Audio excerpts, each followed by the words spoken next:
Bonjour à tous, Vincent Breteau, je suis chargé de recherche à l'IRD, je suis géographe de la santé dans l'unité Espace Dev et je suis basé au Cambodge depuis 2018 et on fait cette présentation à deux.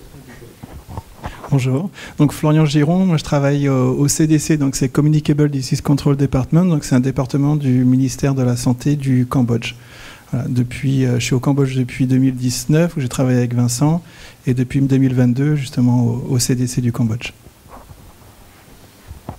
Et depuis quelques années, avant 2018 déjà on travaillait ensemble et on a un peu orienté nos travaux sur des aspects peut-être plus opérationnels en fait, même si on est chercheur.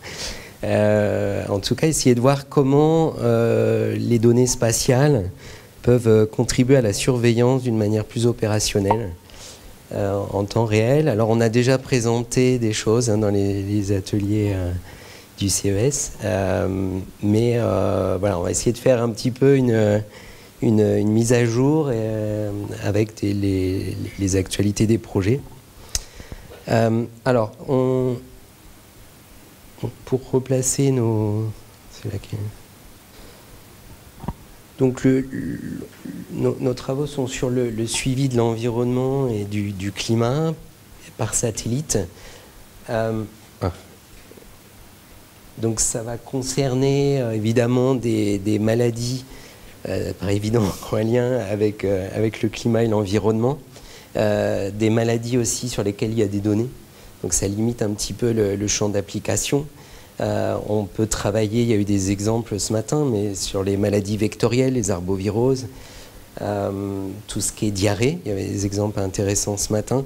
C'est-à-dire que les diarrhées, au niveau de la surveillance, il y a énormément de cas. Il y a des patterns saisonniers, les maladies respiratoires probablement. Et j'ai repris ici ce schéma du One Health pour voir un petit peu, nous, où on peut contribuer. Ça va être sur le volet donc suivi environnement, climat. Un petit peu en amont ici ou parallèle sur les trois santé. Et puis ce qu'on va chercher à faire, c'est produire des données en temps réel dans des temps courts pour pouvoir aller vers des systèmes early warning de prédiction.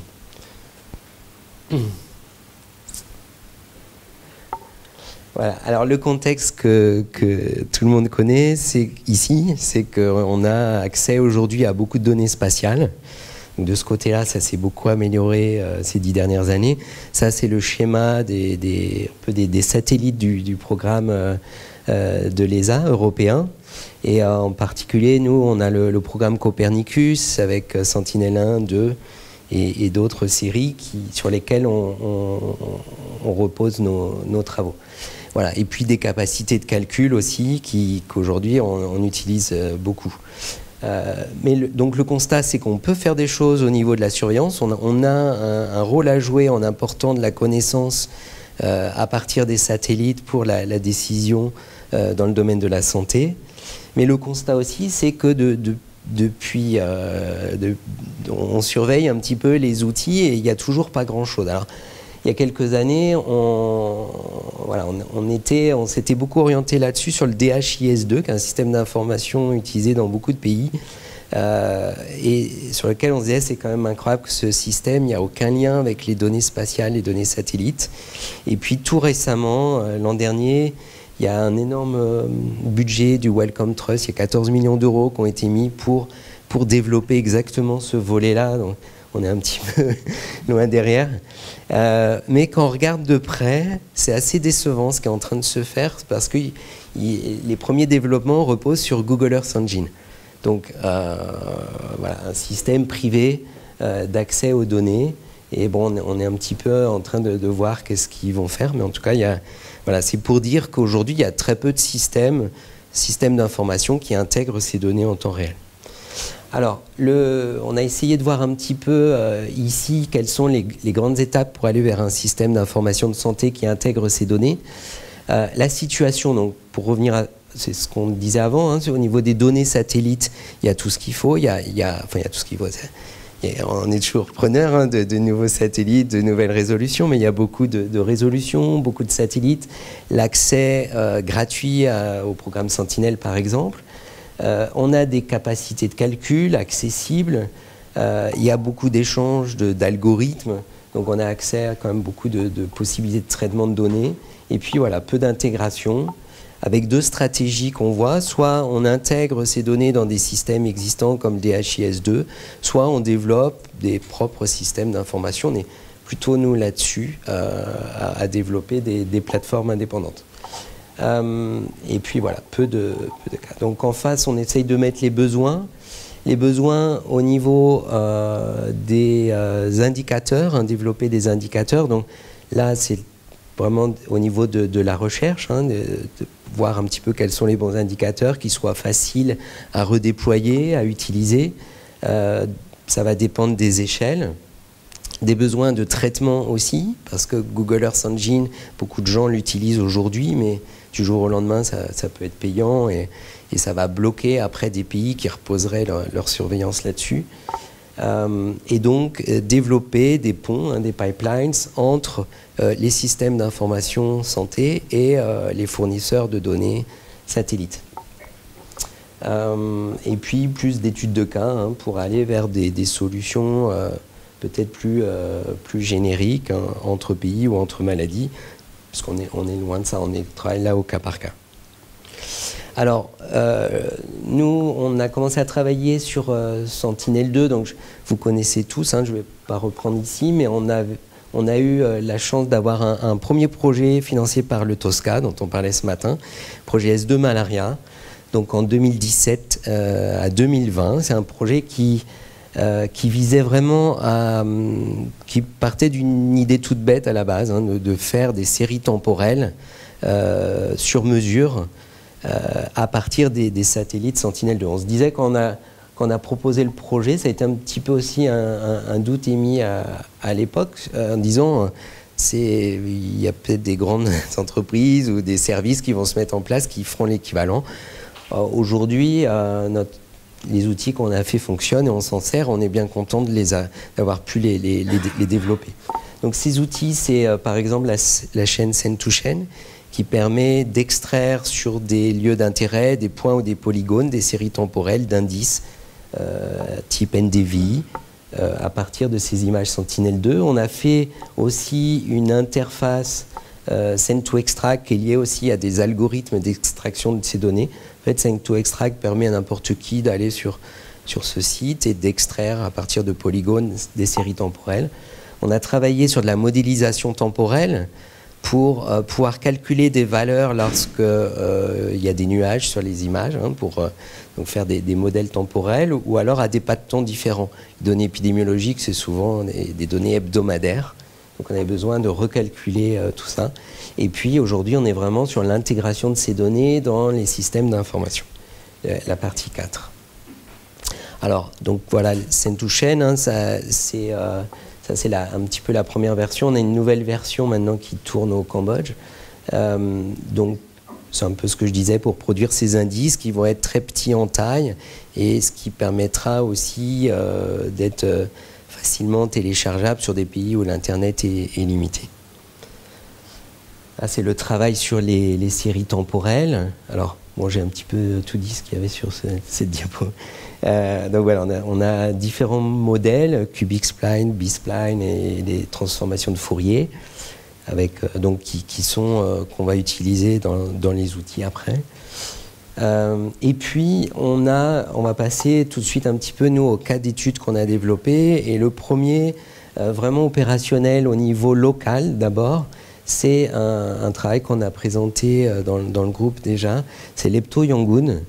Donc pour lequel on a obtenu un financement du SCO dans le projet CLIMELS.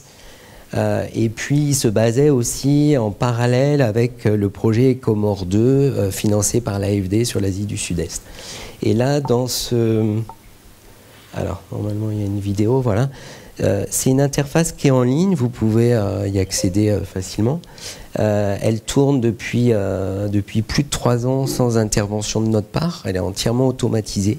Et donc sur cette zone, en fait, on a calculé un modèle plutôt écologique basé sur les environnements favorables à la leptospirose à partir des cas diagnostiqués en hôpital dans le projet Ecomore 2. Donc on a construit le modèle là-dessus. Pour chaque localisation des camps, on avait construit des séries temporelles rétrospectives et on a identifié des indices qui étaient prédictifs de ces environnements favorables. Et puis depuis, ce modèle, on l'implémente sur chaque nouvelle image satellite. Donc dès qu'il y a une nouvelle image sur cette zone, elle est détectée par notre algorithme, elle est téléchargée, les indices sont calculés. Donc là, vous avez par exemple l'indice de végétation, NDVI, et puis le modèle est calculé, il est mis en ligne automatiquement sur le site. Voilà, donc on a un outil qui montre des indicateurs de risque. L'idée, c'est vraiment pour les gens de la santé, des hôpitaux et à Yangon, d'avoir ces indicateurs des environnements favorables, qui ne leur dit pas s'il y aura des cas, mais qui leur dit, voilà, on est sur une période à risque, on voit que la période, on est en augmentation.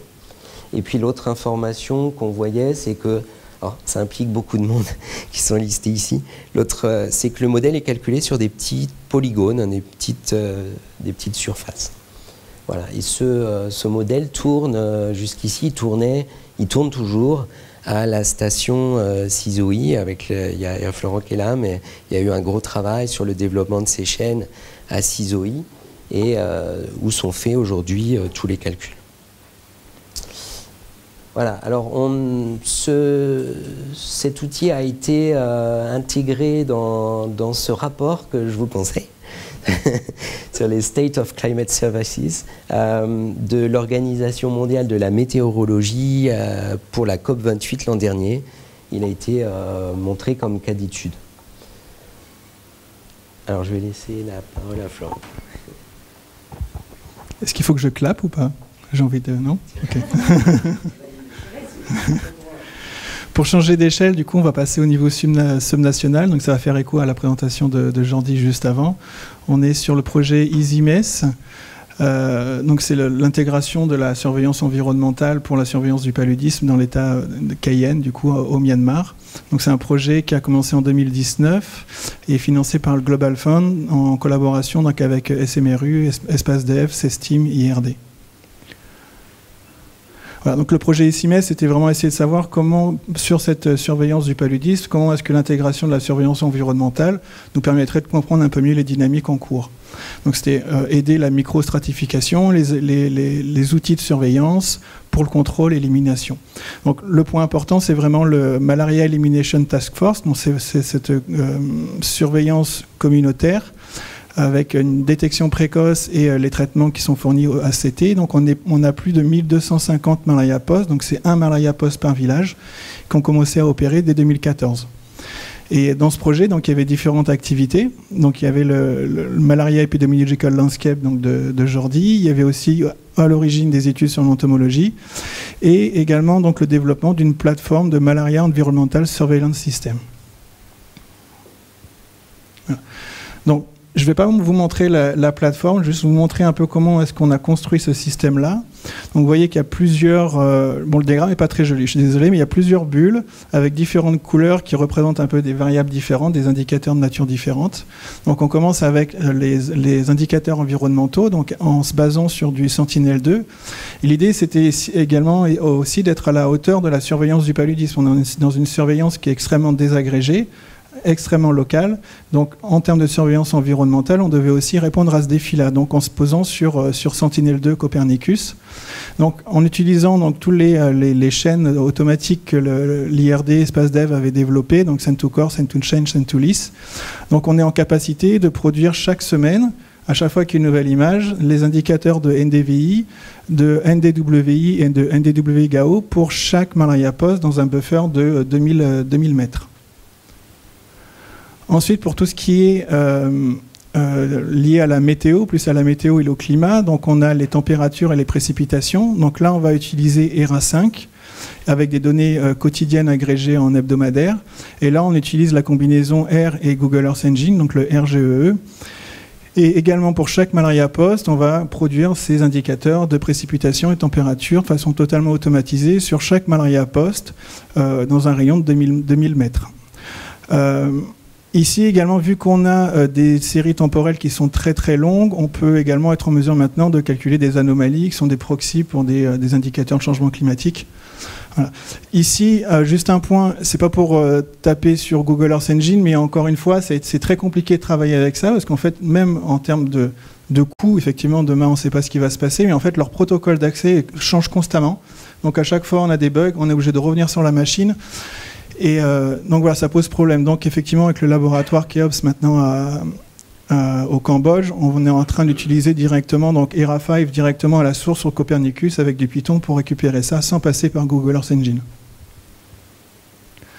En termes de land use, land cover, on a So Kyung, donc une technicienne qui est dans l'équipe de Vincent, a fait cette land use, land cover, donc cette classification en utilisant Ecognition, donc sur une surface qui est extrêmement étendue en utilisant Sentinel-2. Donc ça a été un travail de fou quand même sur Sentinel-2.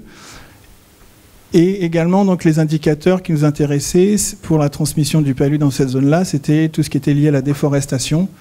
Donc dans ce cas-là, on n'a pas des séries hebdomadaires, on est vraiment sur du ponctuel et on s'utilise sur le produit donc Hansen qui est disponible sur Google Earth Engine et on le fait des extractions ponctuelles sur chaque malaria post quand un nouveau produit est mis à disposition. Le nerf de la guerre, c'est les données de la surveillance du palu. Donc, il faut savoir qu'on est sur des terrains qui sont extrêmement difficiles pour le reporting. Donc, on est sur un mélange entre du hybride avec du papier et du digital, avec de l'email ou du SMS. Donc, et à chaque fois que les données sont envoyées, il y a l'équipe METF qui vérifie les données, qui cross-check avec les équipes sur le terrain. Et une fois qu'elles sont nettoyées, du coup, on récupère toute une série d'indicateurs. L'objectif, c'était de créer ce qu'on appelle des couches d'interopérabilité, c'est-à-dire tous ces modules qui viennent de sources différentes, avec des formats différents, comment est-ce qu'on harmonise tout ça dans un seul système. Donc en utilisant RStudio et AirShiny, donc on intègre tout ça et on pousse le tout sur un dashboard en ligne. Donc voilà à quoi il ressemble. Je ne vais pas faire la démo en live, mais l'idée, c'est effectivement de mettre à disposition pour les équipes sur le terrain tous ces différents indicateurs environnementaux. On ne fait pas de modélisation, parce que c'est, comme Jean-Di a dit, c'est extrêmement difficile, la modélisation à la base. Donc voilà, donc on met simplement les données à disposition avec les températures, les précipitations jour, nuit et les indicateurs de déforestation. Avec ce type de plateforme, c'est effectivement aussi proposer à l'épidémiologiste aussi des outils de navigation et donc il va pouvoir, sur cette série temporelle des 4 palus, il va pouvoir sélectionner un point particulier, cliquer sur ce point, il va récupérer la date. La carte va se mettre à jour en reflétant donc la date sélectionnée ici. Le tableau, les indicateurs, tout va être mis à jour. Et donc ensuite, l'utilisateur va pouvoir zoomer sur un endroit particulier et faire une sélection uniquement des malaria posts d'intérêt. Et l'ensemble des séries vont se mettre à jour pour refléter la situation de ces malaria posts sélectionnés ici, etc., etc. Donc à chaque fois, c'est accompagner l'épidémiologiste avec tous ces outils et aussi essayer d'apporter des variables de contextualisation de ces événements particuliers.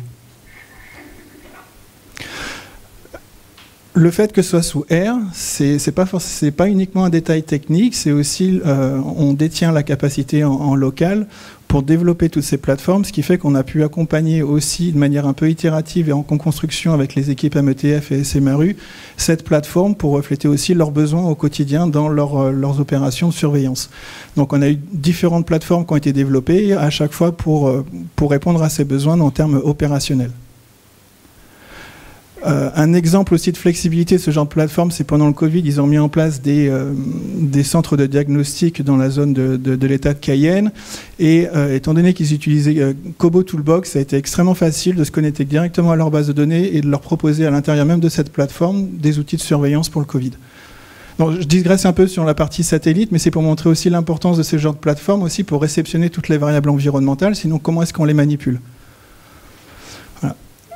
Ici, c'est donc, vous l'avez vu avec Jordi, du coup cette courbe du paludisme, donc du falciparum, et on voit ici, j'ai matérialisé ici, c'est le coup d'État. Et on voit ici donc une forte recrudescence du niveau de transmission de palud, on est largement au-dessus de ce qu'on avait déjà dans le passé, et tout ça qui supposé avec le coût militaire, mouvement de population, déstabilisation donc du système sanitaire, et on se retrouve avec cette situation ici. Donc on va changer d'échelle, on va passer maintenant sur une échelle plutôt régionale, avec une plateforme, donc la Transborder Malaria. Et ici, l'idée, c'est qu'on avait organisé en novembre 2022, c'est ça, 22, via le projet EasyMess, de la dissémination des résultats EasyMess. Donc on avait invité tous les partenaires de la région du programme PALU.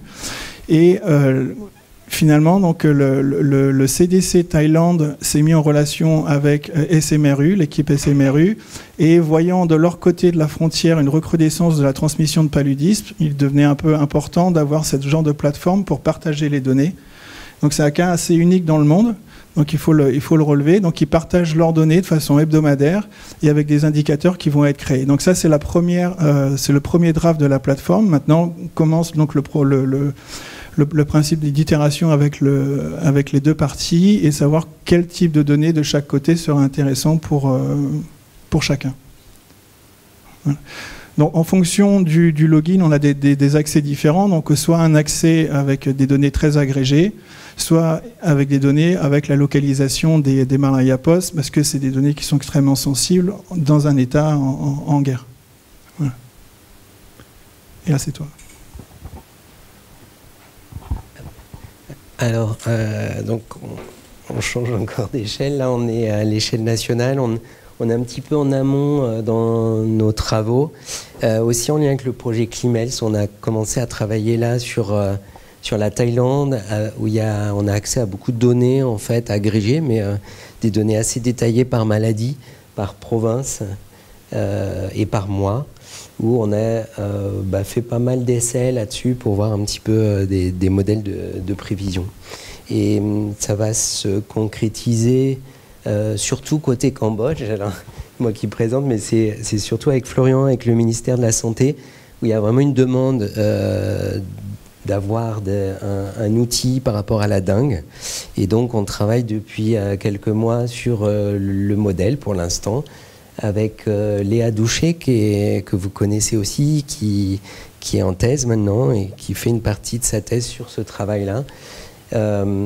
Alors, donc des données météo et des calculs d'anomalies climatiques qui permettent d'avoir un modèle de prévision courte de la dengue. Et donc, on est en train maintenant de travailler sur l'acquisition de ces données RA5 en direct, ce que tu disais, et puis de développer la plateforme. Donc, il y a un projet, on espère, à venir, là, financé par le ministère des Affaires étrangères.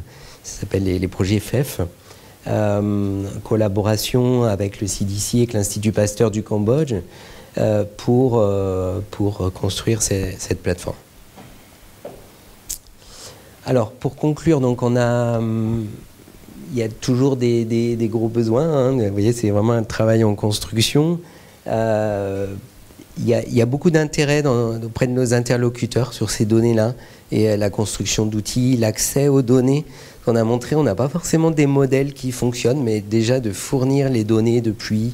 On va essayer de travailler avec nos collègues en hydrologie sur Thibaut et Renaud ici, sur les inondations, parce qu'on a vraiment besoin d'indicateurs d'inondation. Il y a une grosse demande là-dessus.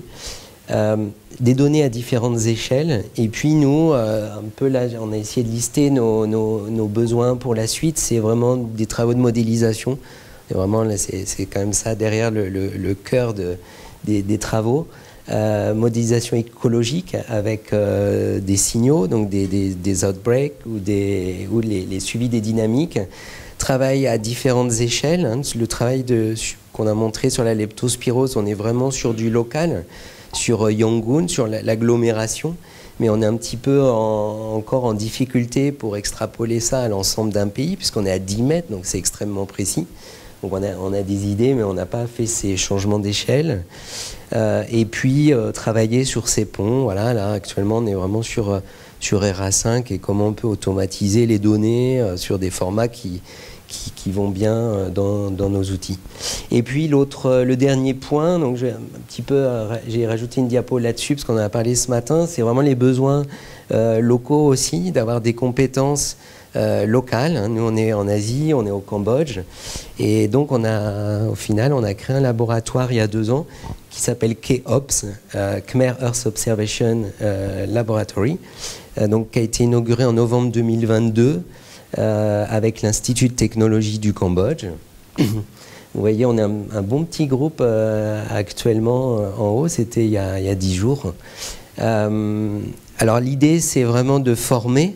La première idée, le partenaire Anne Vanak est vraiment dans la télédétection, avec des besoins au niveau des formations, d'encadrer, d'avoir des étudiants. Il y a une doctorante, Cheng Leng, qui vient depuis l'an dernier à la MTD. Et puis on a une Sokyang qui est en master actuellement à Montpellier. Et puis l'idée, c'était aussi d'avoir une infrastructure. On s'est reposé beaucoup, on a eu l'appui de CISOI, de la station CISOI, parce qu'on travaille beaucoup avec eux, mais ils ont aussi traité toutes nos données dans les outils. Ils y mettent encore, les données spatiales sont encore traitées à La Réunion. Et là, on est en train de transférer en fait les chaînes, donc avec des collègues qui viennent au Cambodge pour installer, pour aider à former dessus. Et puis on a des nouvelles solutions aussi qui apparaissent. Donc on a une infrastructure qui se met en place avec des capacités de stockage, puisqu'on a en archive bientôt tout Sentinel-2 sur le Cambodge. On a vu qu'il y avait aussi parfois des difficultés d'accès aux vieilles images. On préfère les avoir en local. On a reproduit Send2Extract, donc vous voyez en bas à droite, avec une solution un petit peu différente et qui fonctionne bien maintenant chez nous. Et puis on a transféré toutes nos applications qui tournent, sont maintenant hébergées en local. Alors il y a Lepto Yangon, on en a parlé, Climels, on avait travaillé beaucoup sur le Covid avec Florian avant tout ça. Il y a EasyMess, il y a le Transborder maintenant, hein, qui est en extension aussi, parce que le ministère de la Santé de Thaïlande veut l'étendre à d'autres provinces. Petit à petit, c'est un outil qui gagne. Et puis le dernier, donc, c'est aussi le travail de Léa, parce qu'elle travaille sur la leptospirose dans le Pacifique Sud, dans les îles du Pacifique Sud, et on héberge maintenant son outil qui est en développement. Voilà. Voilà, alors ça, évidemment, ça implique beaucoup de monde, tous ces travaux. Au Cambodge, en France, il y a Benjamin Sultan aussi sur le climat qui intervient sur des projets. À La Réunion, donc Pascal Mouquet, Christophe, Thomas Germain, Didier Bouche, Florent aussi, hein, qui a été sur les chaînes. Et puis les collaborations principales pour nous, c'est l'Institut de technologie du Cambodge, l'Institut Pasteur, le ministère, donc CDC-MOH, où est Florian, SMRU, donc c'est Choklo Malaria Research Unit, qui est en Thaïlande, donc une unité de recherche qui est liée à Maidol Oxford, et puis le Department of Disease Control du ministère de la Santé de Thaïlande, et des projets qui sont financés principalement par l'AFD, le Global Fund pour la partie Myanmar, et puis le CNES, hein, il y a eu le projet Tosca et le SCO Climels. Voilà. Et puis on a un site web aussi où vous pouvez trouver des liens, geohealthresearch.org, où vous pourrez trouver des liens vers plusieurs de ces applications. Voilà.